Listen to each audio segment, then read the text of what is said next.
All right, so we're going to get started with our first multiple perspective activity, and this one is focused on newspaper articles. Before we do that, let's take a moment and define what perspective means. So this picture probably looks very familiar. It was all the rage a couple years ago. This picture was everywhere. It was on social media, even the newspapers were talking about it. Is it black and blue or is it gold and white? I look at this dress and I see gold and white, but you may look at it and see something different. That's perspective. We're all looking at the exact same dress. It's just one dress. This is just one picture. But we're each, based on our perspective, in this case, really just the way that our eyes are seeing it, are seeing something a little bit different.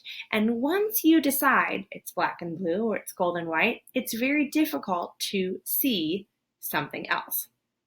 Well, this is a pretty trivial example of perspective, but we're going to look at how perspective can change in newspaper articles.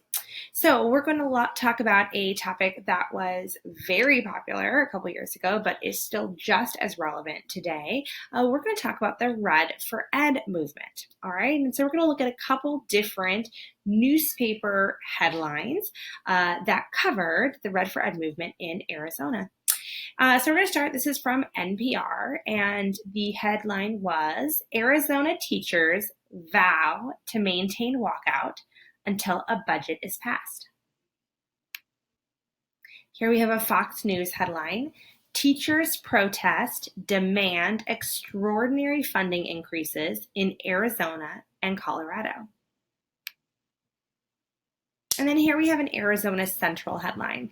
Teacher pay plan. Some Arizona districts won't get enough for 20% raises. All right, let's look at those headlines a little closer. First of all, when an author covers a topic, so when a newspaper reporter covers a topic, they're usually all presented with the same facts, the same evidence. They have the same group of people that they can interview. Based on their readership or the type of newspaper they may interpret those facts in a different way. So let's start with that first one. Look at the phrase that was used in the NPR article, vow to maintain walkout. Think about that word vow.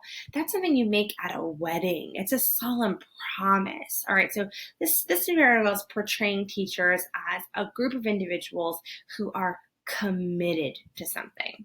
In our second newspaper article, we saw that word demand. They are demanding an extraordinary amount of money. So think about the definition of demand. It's insistent. It's a request that you keep making over and over again as if it's your right to make it. And then in that third one, it's not so much the words that were used, but the topic specifically. That was an Arizona local newspaper. It was the Arizona Central. And they talked about some Arizona districts won't get enough. So they focused in on that topic even more. All right. So perspective is going to be different depending upon who your readership is or how you're trying to portray it. But it's important as educators that we look at those phrases that are used, the words that are used, the topics that are covered, and really consider who is this being written for? What information is it sharing?